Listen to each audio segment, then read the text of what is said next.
আবহাওয়ার এই মুহূর্তের গুরুত্বপূর্ণ খবর। ইতিমধ্যে নতুন করে নিম্নচাপের আশঙ্কা দেখা দিয়েছে। বঙ্গোপসাগরে তৈরি হয়েছে ঘূর্ণাবর্ত আন্দামান সাগরের কাছে, তার থেকে গভীর নিম্নচাপের ব্যাপার তো রয়েছে, তবে ঘূর্ণিঝড়ের আশঙ্কাও সামান্য থাকছে। এর ফলে যেটা হবে, আমাদের বাংলাতে কিন্তু বৃষ্টিপাত বাড়বে এবং বেশ কিছু অংশে ঝড় বৃষ্টির সম্ভাবনা থাকবে।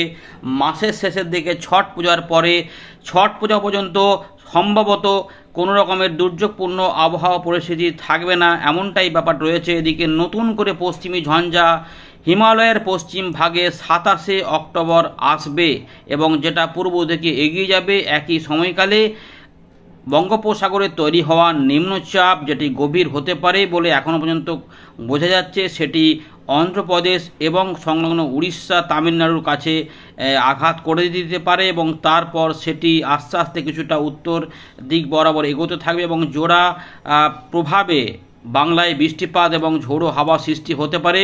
বেশ কিছু অংশে ভারী অতি ভারী প্রবল বৃষ্টিরও সম্ভাবনা বা আশঙ্কা থাকছে। এই মুহূর্তে আকাশ যেটা থাকবে আগামী কয়েকদিন রোদই থাকবে, তবে মাঝে মাঝে একটু ঝাপসা আকাশ দেখা যেতে পারে। বৃষ্টিপাতের সম্ভাবনা প্রায় নাই বললেই চলে, সেই রকমভাবে এগোতে হবে। তবে পশ্চিমী ঝঞ্ঝা থাকার জন্য কিন্তু ঠান্ডা ঠান্ডা ভাব পরিস্থিতিগুলো কিছুটা ভাঁটা হয়ে গেছে। এই পশ্চিমী ঝঞ্ঝা কেটে যাওয়ার পরে কিছুটা পরিস্থিতি বদল হবে এবং উত্তরে ঠান্ডা হাওয়াগুলি আবার প্রবেশ করবে।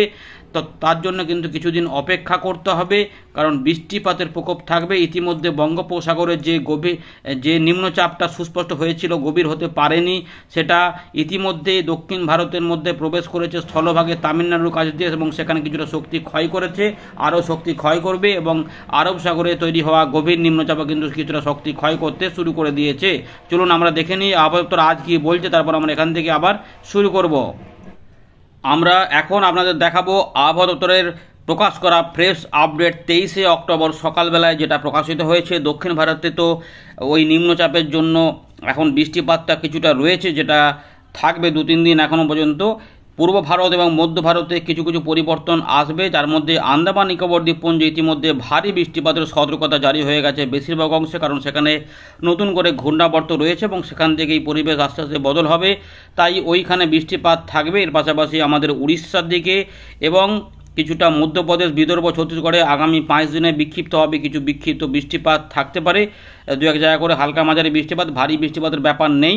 পশ্চিম ভারতে কিছুটা ভারী বৃষ্টিপাত কঙ্কন, গোয়া এইগুলোতে 24 তারিখ পর্যন্ত থাকতে পারে, যেহেতু নিম্নচাপের ব্যাপারটা ওইদিকে আস্তে আস্তে একটু করে সরছে আস্তে আস্তে, তার জন্য ব্যাপার। আর উত্তর ভারতে ইতিমধ্যে তাপমাত্রা পতনের কথা বলেছে ভারতীয় মৌসুম ভবন। আগামী 2 থেকে 3 দিনের মধ্যে 2 থেকে 4 ডিগ্রি পতন হবে, কিন্তু তারপর 27 তারিখ থেকে আবার পরিবর্তন হবে, কারণ নতুন করে সিস্টেম কিন্তু এগিয়ে আসছে।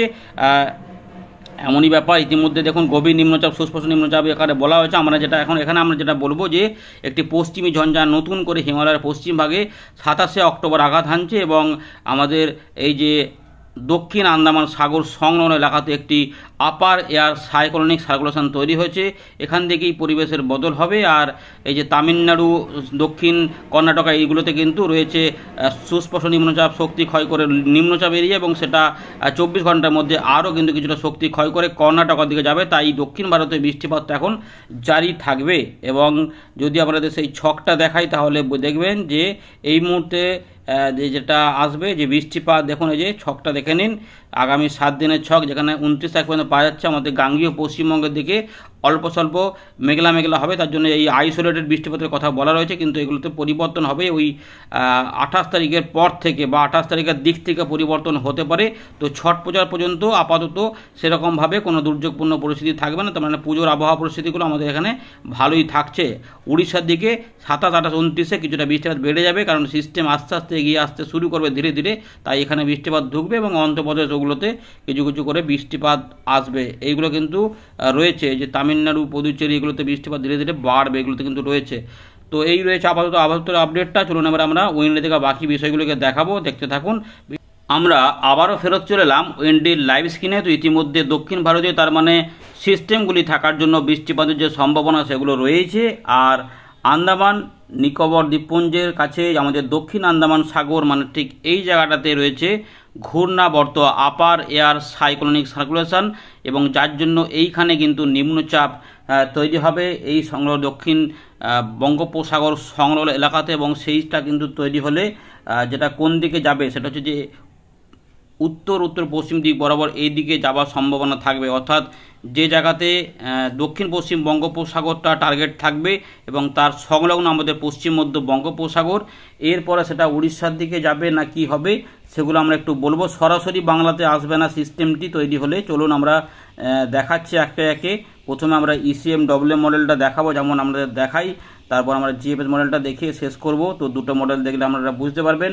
তো ইতিমধ্যে যেটা 24 থেকে 25 তারিখের মধ্যে এই দেখুন এইখানে তৈরি হচ্ছে নিম্নচাপ। এই নিম্নচাপ আস্তে আস্তে শক্তি বৃদ্ধি করতে করতে পশ্চিম উত্তর পশ্চিম দিক বরাবর এগোতে থাকবে, এবং দেখুন 25 থেকে 26 তারিখে দক্ষিণ পশ্চিম বঙ্গোপসাগর সংলগ্ন পশ্চিম মধ্য বঙ্গোপসাগর এবং দক্ষিণ বঙ্গোপসাগরের উপরে তৈরি হতে পারে সুস্পষ্ট থেকে গভীর নিম্নচাপ, বা তার বেশি হবে কিনা সেটা একটু দেখে নেওয়া যাক। এই মুহূর্তের আপডেটে কিন্তু কিছু কিছু পরিবর্তন পরবর্তী ক্ষেত্রে আরেকটু পাওয়া যাবে। আপাতত যেটা রয়েছে সেই অনুযায়ী যদি বলি তাহলে 87 থেকে 88 কিলোমিটার বা 90 কিলোমিটার পর্যন্ত আমরা বায়ুর ঝাপটা, এখানে 91 পর্যন্ত 92 পর্যন্ত আমরা ঝাপটাটা মাপতে পারছি, অর্থাৎ পরিষ্কার বোঝা যাচ্ছে যে 50 কিলোমিটার উপরে কিন্তু বায়ুর গতিবেগ থাকতে পারে। আমি মেপে দেখাবো। 26 তারিখ 27 তারিখে যখন যাচ্ছি দেখুন, 27 তারিখ 28 তারিখ কাছাকাছি চলে যাব। 28 তারিখের দিকে উপকূলের কাছে যখন চলে আসবে তখন কিন্তু ঠিক এই জায়গাটা রয়েছে বিজয়ওয়াড়া, বিশাখাপত্তনম, তার মানে অন্ধ্রপ্রদেশের দক্ষিণ ভাগ এবং উত্তর তামিলনাড়ুর সংলগ্ন কিছু এলাকা, এই জায়গার মধ্যে এটা অবস্থান থাকবে। 97 পর্যন্ত, এখানে 97 বা 100 বলতে পারেন, 100 কিলোমিটার পর্যন্ত এখানে কাছাকাছি প্রায় ঝাপটা। এখন 99 পর্যন্ত আমরা মেপেই দিলাম, 99 জায়গায় 101 কিলোমিটার পর্যন্ত বায়ুর ঝাপটা এখানে মাপা যাচ্ছে। এবারে এটা যদি বায়ুর গতিবেগে আমরা ফেলাই তাহলে দেখুন কত হচ্ছে এই জায়গাগুলোতে। মোটামুটি আমরা দেখতে পাচ্ছি 62, 63, 68 কিলোমিটার পর্যন্ত পাওয়া যাচ্ছে। সর্বনিম্ন গতিবেগ 65 ছাড়ালেই কিন্তু ঘূর্ণিঝড় বলা যায়, সাধারণ ঘূর্ণিঝড়। তো ঘূর্ণিঝড়ের যে গতিবেগ সেটাও কিন্তু এখানে ECMWM মডেলটা ইঙ্গিত করছে। তবে আমরা ধরে নিচ্ছি যে সেটা যদি নাও হয়, মানে গভীর নিম্নচাপ পর্যন্ত আমরা বলে রাখছি আপাতত। গভীর নিম্নচাপ আমাদের এই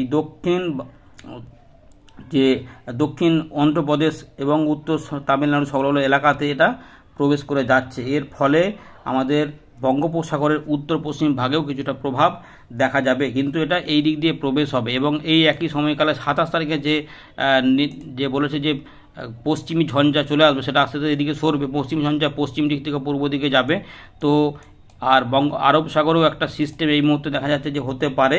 তো দুটো নিম্নচাপের ব্যাপার থাকবে। তারপর এটা দেখুন কিভাবে যাচ্ছে 29 তারিখে বা 30 তারিখে এটা ধীরে ধীরে দেখুন মুভমেন্টটা দেখুন। এটা এখানে চলে যাওয়ার পরে ঠিক উড়িষ্যার উপর দিয়ে আমাদের বাংলা, ঝাড়খণ্ড, উড়িষ্যা আর এই দিক দিয়ে কিন্তু এটা পূর্ব দিকে প্রবেশ করতে। এই যে নিম্নচাপটা যদি এদিক দিয়ে যায় তাহলে এই সমস্ত জলীয় বাষ্প এখানে প্রবেশ হবে। উত্তর দিক থেকে যে ঠান্ডা হাওয়া আসে তার কোনো প্রভাব থাকবে না, সেগুলো বাধাপ্রাপ্ত হবে। ফলে জলীয় বাষ্প যে চলে যাবে, আমাদের এখানে তাপমাত্রাও কিছুটা পরিবর্তন হবে, এবং এর ফলে বিহার, ঝাড়খণ্ড, উত্তরপ্রদেশ, আমাদের নেপাল, সিকিম, উত্তরবঙ্গ, দক্ষিণবঙ্গ প্রভাবিত হবে। কিন্তু ঝড় বৃষ্টির পরিবেশটা মূলত বিহার এবং আমাদের উত্তরবঙ্গের দিকে, উত্তরপ্রদেশের দিকে বেশি করে থাকবে, যার ফলে ওইখানে দুর্যোগপূর্ণ পরিস্থিতি এবং ভারী অতি ভারী প্রবল বর্ষণ হতে পারে।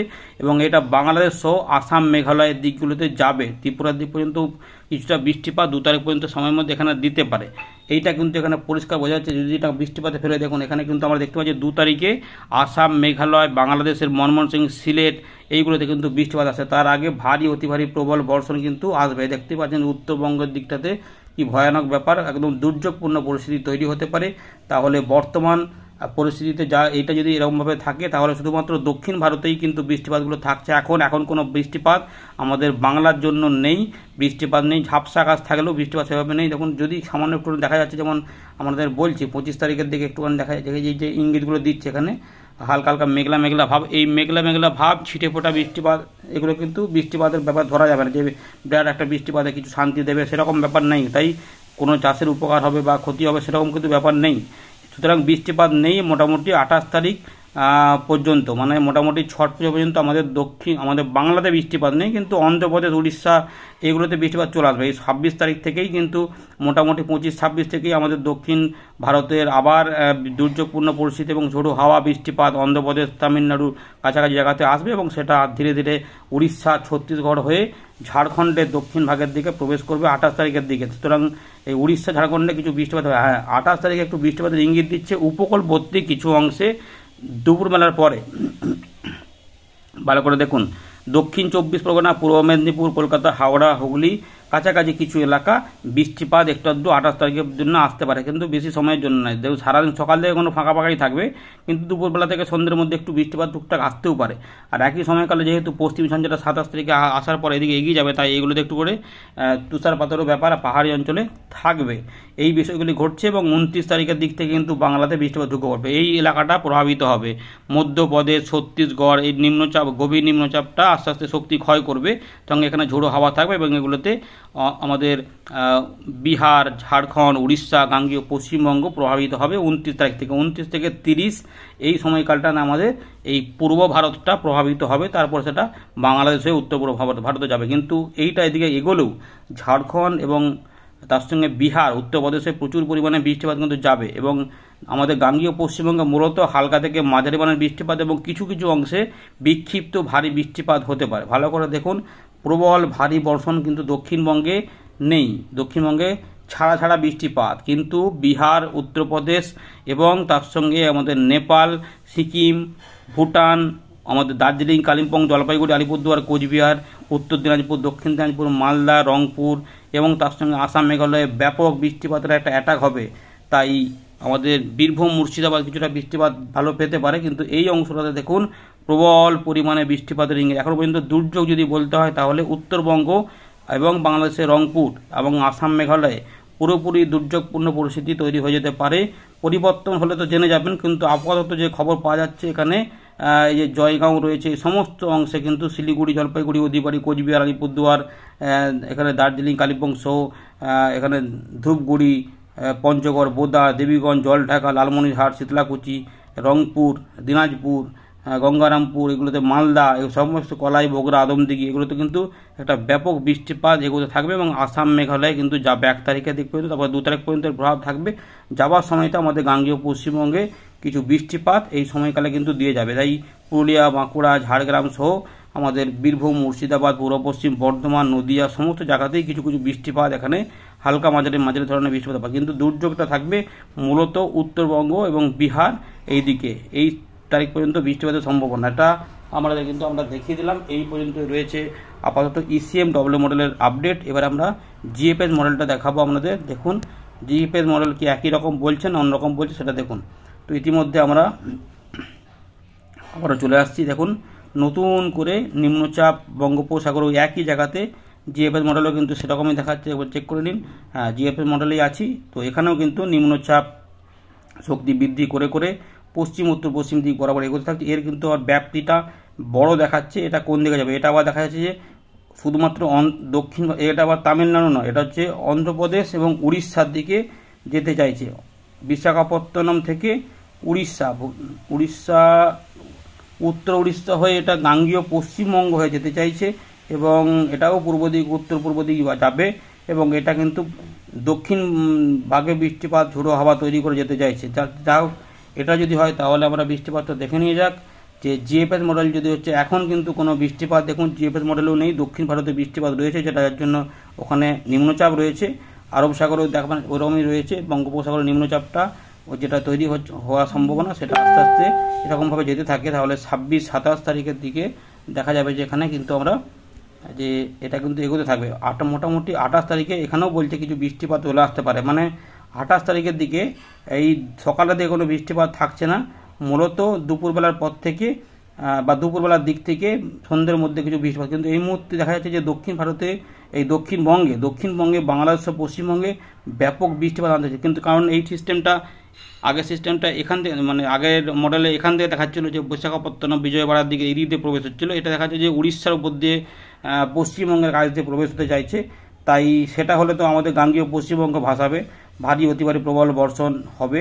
কলকাতা, হাওড়া, হুগলি, মেদিনীপুর, ঝাড়গ্রাম, পুরুলিয়া, বাঁকুড়া, পশ্চিম বর্ধমান, বীরভূম, মুর্শিদাবাদ, পূর্ব বর্ধমান হয়ে নদিয়া হয়ে এগুলো হয়ে কিন্তু মালদা হয়ে বাংলাদেশের রংপুর, রাজশাহী, ঢাকা বিভাগের উত্তর ভাগ, কিছুটা খুলনা বিভাগের অল্প স্বল্প ধরে মোটামুটি রাংপুর, ময়মনসিংহ হয়ে আসাম, মেঘালয় হয়ে যেতে চায়। সেক্ষেত্রে দেখা যাবে যে আমাদের উত্তরবঙ্গ বা বিহারের দিকে বৃষ্টিপাতটা কম হতে পারে। মানে একটা ব্যাপার হচ্ছে যে এই দিকে একটা আসবে, সেটা বোঝা যাচ্ছে পূর্ব দিকে বা উত্তর পূর্ব দিক বরাবর বেঁকে বেঁকে আসবে। এখন কোন দিকটাতে প্রবেশ করে তার উপর নির্ভর করে, যদি এখান থেকে প্রবেশ করে তাহলে বিহার, ঝাড়খণ্ড প্রভাবিত বেশি হবে আর উত্তরবঙ্গ প্রভাবিত হবে ঝড় বৃষ্টি। আর যদি এরকম করে যায় আমাদের উড়িষ্যা, পশ্চিমবঙ্গের উপর দিয়ে যায় তাহলে গাঙ্গেয় পশ্চিমবঙ্গ এবং বাংলাদেশ প্রভাবিত হয়ে উত্তরবঙ্গে একটু কম হবে, হয়তো মালদা, দিনাজপুর টেনে দিয়ে এটা ময়মনসিংহ হয়ে আসাম, মেঘালয়কে প্রভাবিত করতে পারে এবং 30 তারিখ 31 তারিখ পর্যন্ত যাওয়ার সময়তে ত্রিপুরা, মিজোরামের দিকেও কিছু বৃষ্টিপাত 1 তারিখ 2 তারিখের মধ্যে দেবে।